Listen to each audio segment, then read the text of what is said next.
oltár képe Szent Lőrincet ábrázolja, a templombelsőt klasszicista mellékoltár, szószék és keresztelőmedence egészíti ki, a képek 1970-ben készültek, helyi festő alkotásai.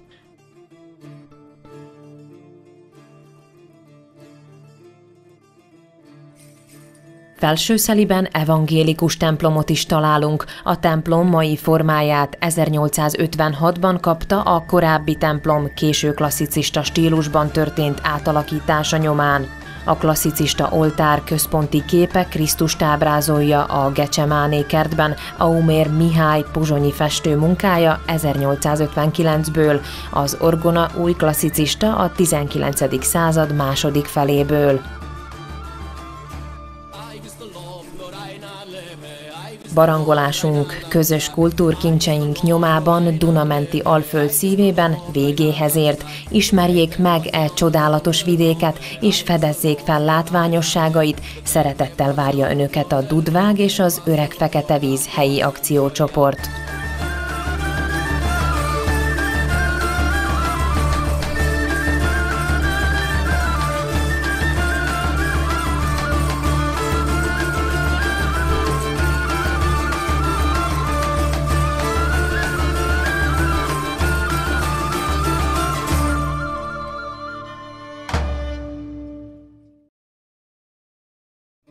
In the footsteps of common cultural heritage in the heart of the Danube lowland.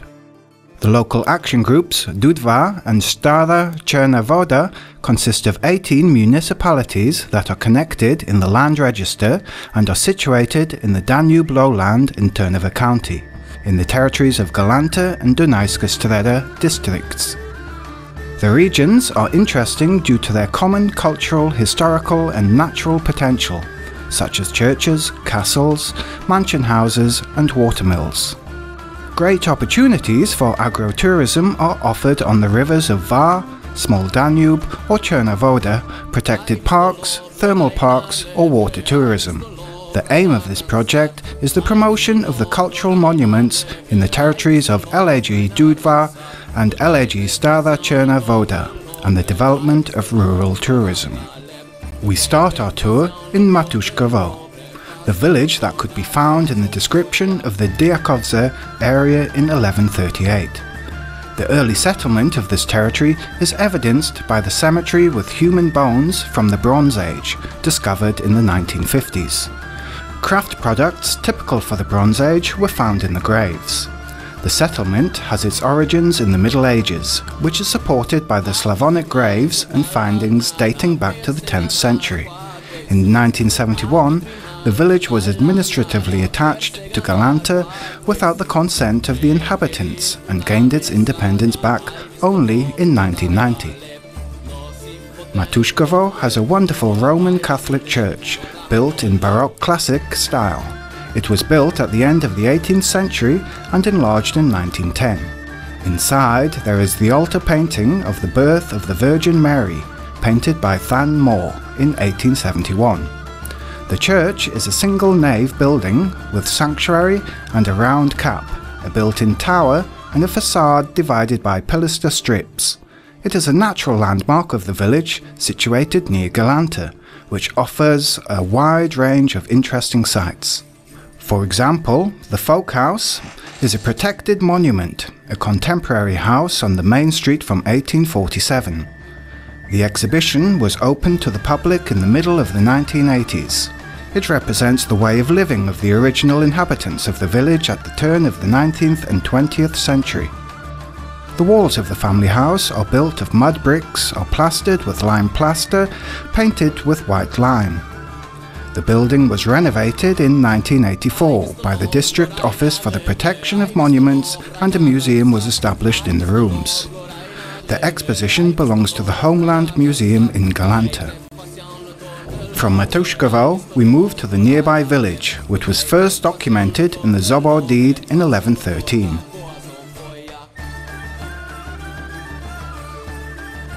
The oldest community stamp comes from 1704. The newer stamp is from the late 18th century and depicts a ploughshare and a coulter, and on the right side there is a twig of poplar, from which the name of the village is derived. Topolnica.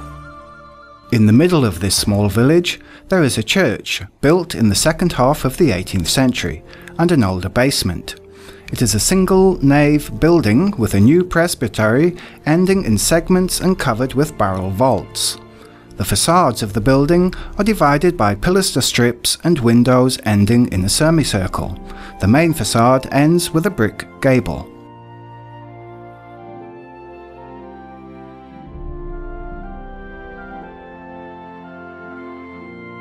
The entrance portal has a richly solved supraportal. The tower of the church is divided by sound openings and is topped by a pyramidal roof. The settlement of Palotse also belongs to the community of Topolnica. It was the part of the Shintavsky estate. Up to 1955, the settlement belonged to Matushkovo.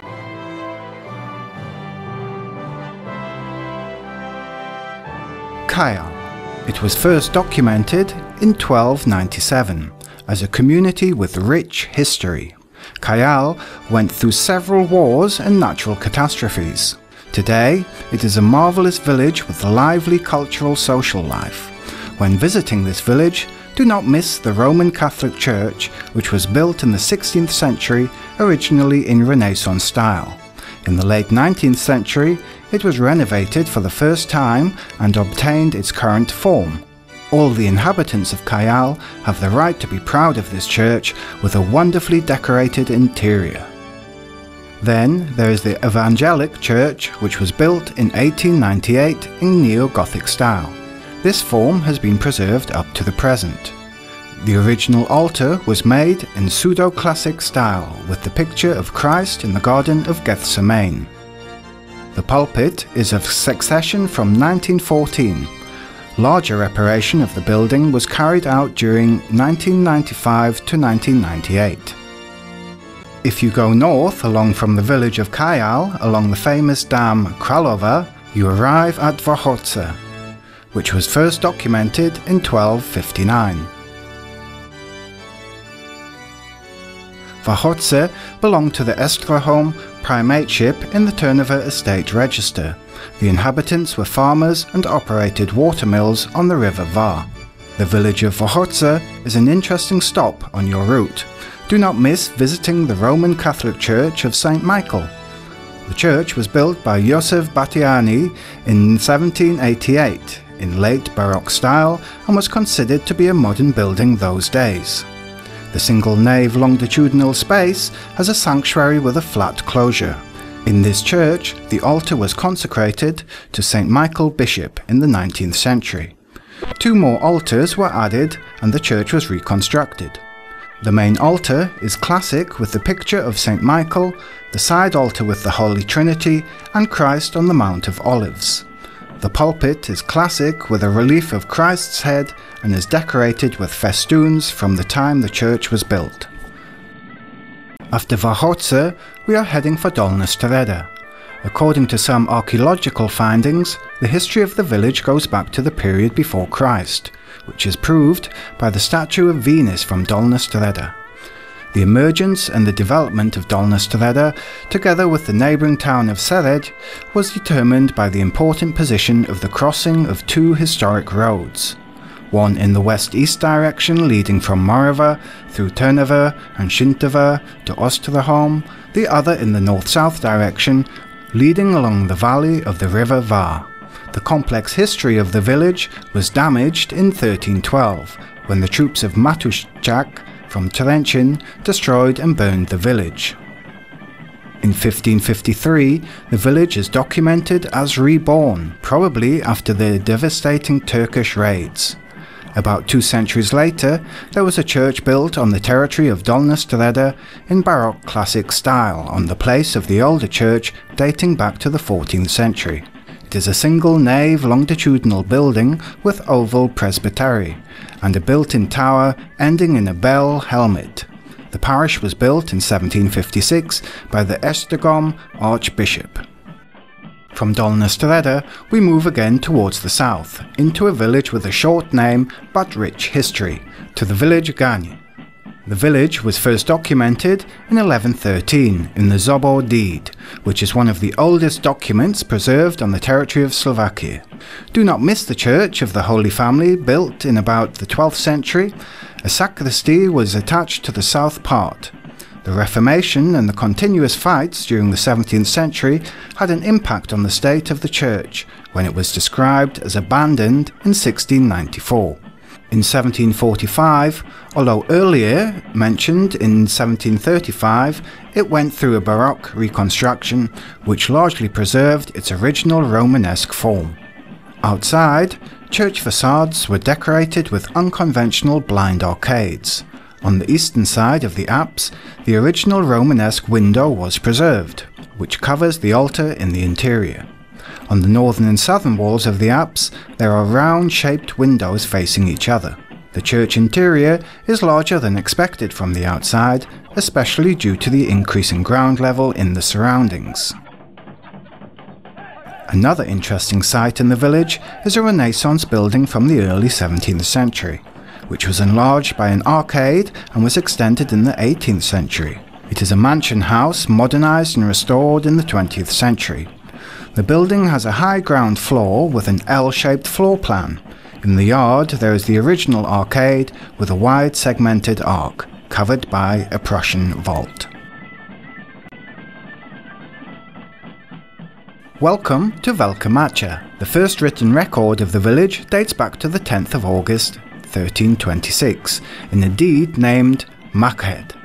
From 1642, the village was the property of the family of s.r.o.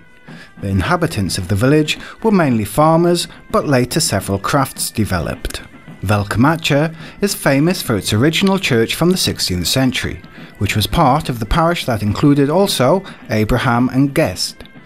The new church was built in 1783 in classic style with Baroque elements. It was enlarged by the transverse nave in the 1780s. Above the crossing transverse nave there is a dome, and in the nave there are Prussian vaults.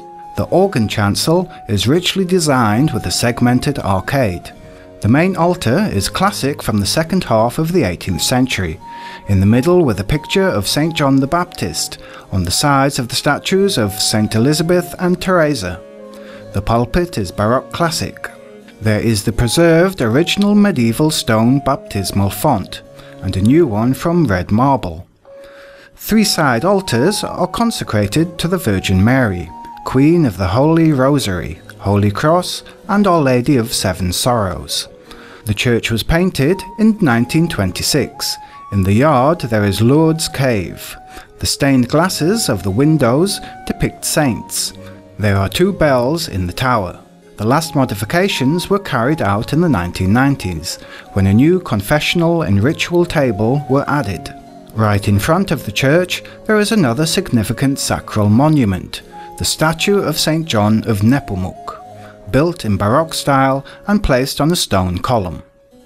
It is a great idea to visit the museum near the village hall in Velká Mača.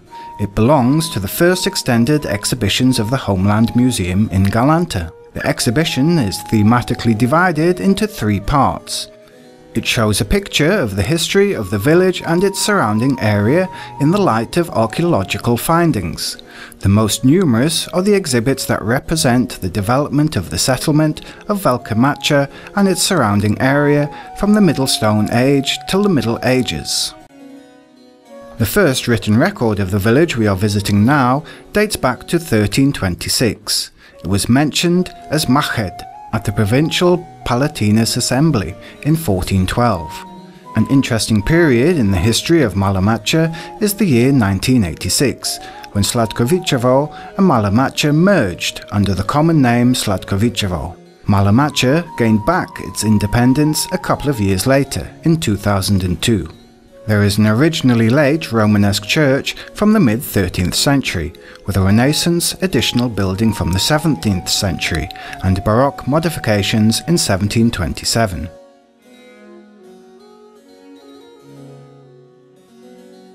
It is a single nave brick church with a rectangular presbytery and a massive tower on the western facade. The church is surrounded by a Renaissance wall and is situated behind the village on a mild slope.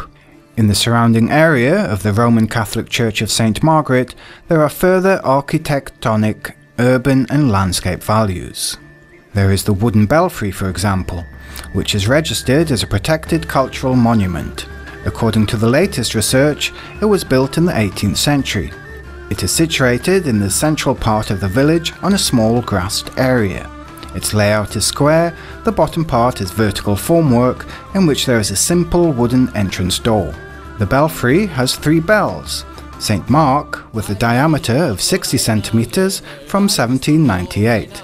St. Joseph, with a diameter of 30 centimeters from 1927. And Virgin Mary, with a diameter of 50 centimeters from 1924. From Malamacha, we are heading for the south again, into the village of Kossuth.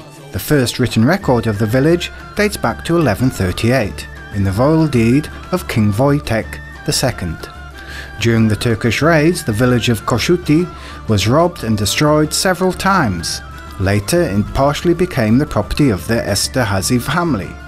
It gained great significance in 1867, when the sugar factory was established, which introduced the most advanced methods of cultivation of agricultural crops, particularly sugar beet. The neoclassic castle in Kossuth was built in 1896 by Julius Abrahamfi. Originally a rectangular 2-story block building with a hipped roof, the 5-axis courtyard facade has a medium shallow triaxial risalet. The ground floor is divided by band rustic and bossed windows. Upstairs there are inter-window fillings of rough masonry. Other interesting buildings are the mausoleums of Fekete and Kish family. It is a larger neoclassic building from 1885. The main facade is topped by a triangular tympanum with the relief of the crest of the Kish family.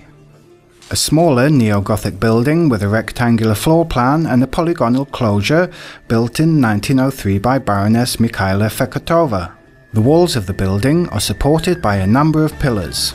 The main facade, which in front of its terrace there is a smaller terrace, is topped by a triangular tympanum with the relief of the crest of the Fekete family. Right in the main square of the village, there is the neo-Romanesque Roman Catholic Church of St. Florian, built with the support of Bishop Michael Fekete. There is the picture of St. Florian and the classic baptismal font from around 1900, above which there is the statue of Peter. There are some other newer statues, such as the statue of St. Teresa and St. Imric, and 14 pictures of the Stations of the Cross from the early 20th century. The church was renovated twice. The last reparation of the facade and the tower was carried out in 2001. Towards the south, there is the village of Černý Brod, which is first recorded in the deed in 1223 as Kossuth. In 1297, it was documented as Wycliffe Kossuth, as royal property belonging to the Bratislava castle. An important cultural monument in Černý Brod is the Roman Catholic Church of the Birth of the Virgin Mary, originally a brick Romanesque church, which was enlarged and restored in the second half of the 16th century. It burned down in 1915. Reconstruction was carried out in the 1970s. Inside there is a precious set of Baroque and empirical tombstones. The belfry was built in the 18th century. It's a simple wooden structure with 2 bells, finished with a hipped roof. In Černý Brod, you can also visit the Chapel of St. Anne, an early Baroque building from the 17th century. It used to be part of the mansion, from which only a few walls, the foundations and the basement rooms remained. In front of the chapel, there is a roadside cross, in classic style from 1782. Until 1911, the consecration of the new Church of St. Anne, this was the place of church services. The Church of St. Anne was built in neo-Gothic style, and is a large single-nave building with polygonal closure and a pseudo-Gothic facade. In the sanctuary, there are star-vaulted arches. The nave has 3 fields of pseudo-Gothic cross vaults.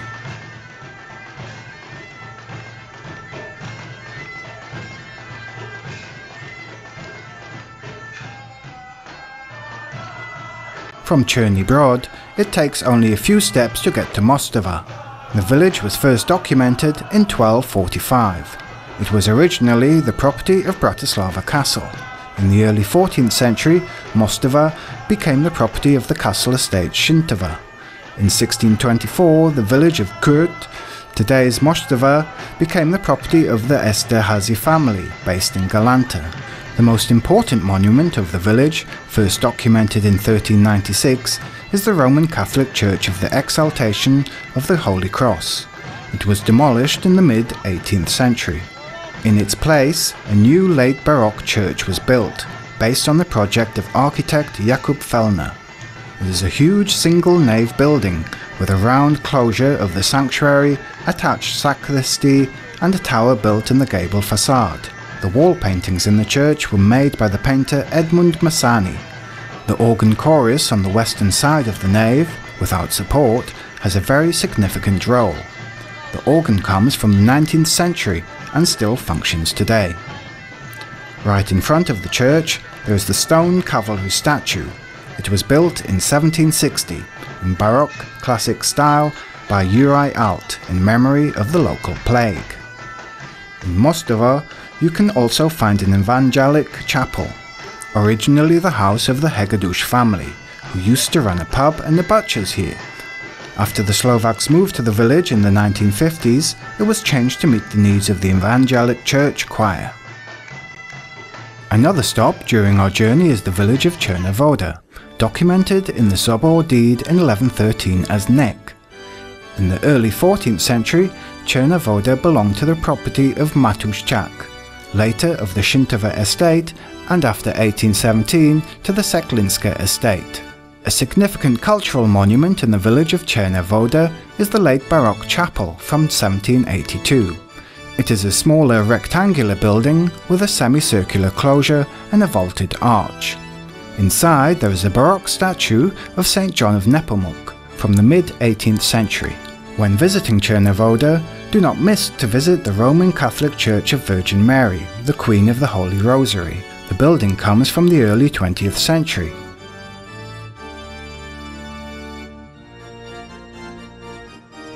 The church has one nave with a polygonal closure. Its architecture is marked with the classic tradition of country style. There are several statues from the previous church, the statue of Immaculata and the statue of Christ from the statue of the Holy Trinity. On the way from Černá Voda towards the south, we get to the village of Vozakany. The village was first documented in 1297, when it was a well-known place already. Thus, the indicated year is definitely not the time it was founded. The name of the village comes from the Vezeken family name. The word probably comes from Turkish and means small ornament. It is little known about the earliest history of the village. In the early 15th century, it belonged to the Šintava castle, and in the mid-16th century, it became the property of the s.r.o family. Significant changes occurred when the village belonged to the Esterházy family, who supported local farming. The Baroque Roman Catholic Church of the Visitation of the Blessed Virgin Mary was built in 1718, as a larger chapel with the support of Count Franz Esterházy and landlord Jan Urban.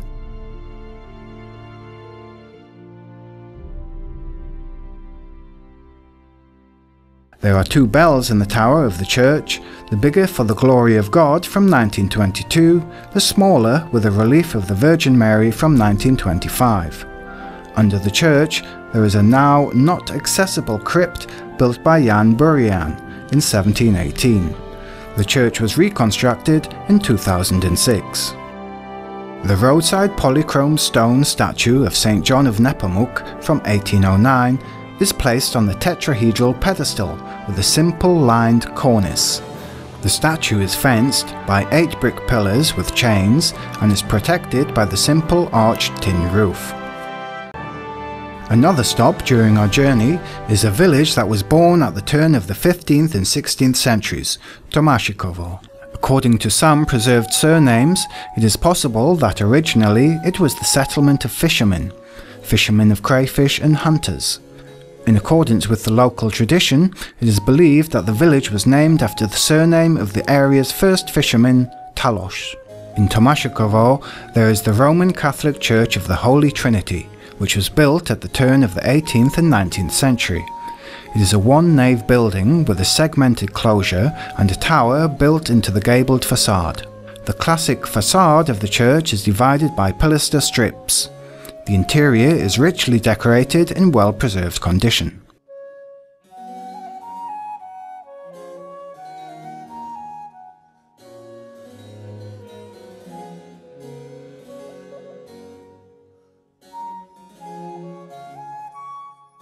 In 1760, a Baroque classic castle was built in Tomaszkowo by Count Franz Esterházy, where the first state orphanage in Hungary was established in 1763 by Mary Teresa. The surrounding park is attractive not only because of its greatness, but also with its romantic and unusual atmosphere. Next to Tomaszkowo, on a certain part of the small Danube, there used to be 11 wheel mills in the early 20th century. The only one preserved is the coastal wheel mill built by Jan Matica. The building of the mill has been preserved in its original form without interfering with its structure and with the whole mill equipment. The mill race is built on wooden stilts, piles of acacia wood. It has a saddle roof with rafter collar beam construction covered with shingles. The driveline consists of huge paddle water wheel immersed in the river. The river shaft is situated on inside and outside huge castles. The geared set of mill equipment consists of the main gear wheel, which is linked with more gear wheels and wheels connected with leather pulleys. The mill, still working, is the example of good quality craft work of our ancestors and represents a unique tourist attraction in the territory of the village. When visiting the local cemetery, it is impossible not to notice the so-called Lord's Cave, built in 1901. Inside the cave, built of rough stone, there is the statue of the Virgin Mary, and around the area in front of the cave there is decorated metal fence. The southernmost village lying on our journey is Jahodna. The first written record of the village dates back to 1552. At the beginning of the 17th century, the village was the property of the widow of Michal Terz. In 1640, it was owned by the Esterházy family. It was probably the period when the village started to expand to the left bank of the river, because the castle of the family stood in the neighbouring village Tomaszkowo. In Jahodna, there is the Roman Catholic Church of St. Peter and St. Paul, originally Baroque classic. After the Second World War, the facade was repaired. It is a single-nave building with Prussian vaults and presbytery with semicircular closure.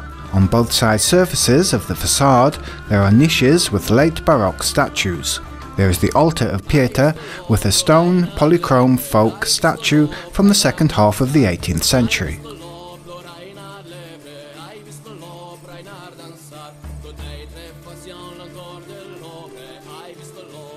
The Chapel of St. John of Nepomuk is another cultural historical monument in the village of Jahodna. The origin of the chapel is unknown. The original late Baroque statue of St. John of Nepomuk was stolen in 1991. It was replaced by a wooden statue from sculptor Juraj Lipshay in 1994. The territory of current Kralov Brod used to belong to the village of Sveti Michal in the Middle Ages. It was destroyed and abandoned at the turn of the 15th and 16th century. The new settlement received its name Kralov Brod after the ford situated in Cherna Voda. The settlement became completely independent during the 18th century, which is documented by the oldest stamp of the village, with the year 1787 written in the middle. An interesting tourist attraction is the Baroque roadside statue of St. Michael, built in the mid-18th century. It is mounted on a high Tuscan column ending with a profiled head. Archangel Michael is depicted as a young man with spread wings, standing on the devil in the form of a lizard. The column with the statue of St. Michael has been removed from the original place into the area of the Roman Catholic parish, which has been demolished. The Roman Catholic Church of St. Imeric was built in classic style in 1834 to 1836. It has preserved this form up to the present. It has been renovated only a few times. The first time was in 2003 to 2005. It is a single nave building with a flat closure built-in sacristy and a tower built in the gabled facade. The original main altar from 1836 was replaced by a new pseudo-Gothic main altar of St. Imric. There are 4 bells in the tower. The large one is consecrated to St. Imric, the middle to the Blessed Virgin Mary, and the smaller to the Sacred Heart of the Jesus. The bell, the death knell, is dedicated. From Kralov Brod, we set off towards the north into the village of Dolny Saliby. The first written record of the village dates back to 1217. It was a typical settlement in the northern part of the Danube lowland. The river Dudva, which was flowing through the whole village throughout hundreds of years in a zigzag way, had to be diverted into a new riverbed outside the village in the 1970s, mainly due to the pollution of municipal and industrial waste.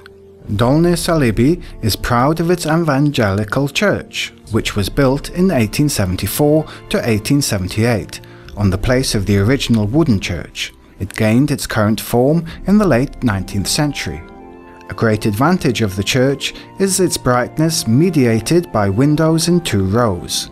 The real pride of this church is the historic but still functioning organ, built in autumn 1878. It has been used as a unique musical instrument both by national and international artists up to the present day.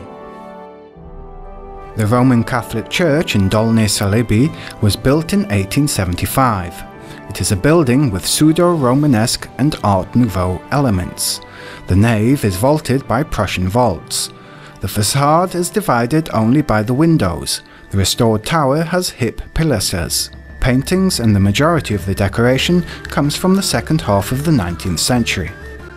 Our journey along the region is finished with the village of Horny Saliby, which was inhabited in the Neolithic age during the period of Lengyel culture. After the fall of the Great Moravian Empire in the 10th century, the territory was inhabited by the Hungarians. The first written record of the village dates back to 1158. In 1523, it received a royal charter, but it never became a town. During the 16th century, the village belonged to the Thurzo and Bathory family. In the 17th century, as a part of the Shintova estate, it became the property of the Esterhazy family. A natural landmark of Horny Saliby is the Roman Catholic Church of St. Lawrence Deacon, which stands on the foundations of the old church. The brick church of St. Lawrence is mentioned in the 16th century.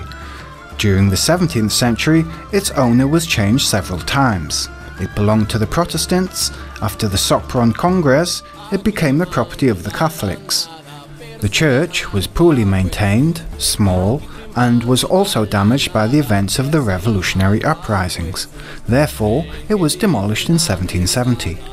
The contemporary church was built on this place by Franz Esterhazy in 1778.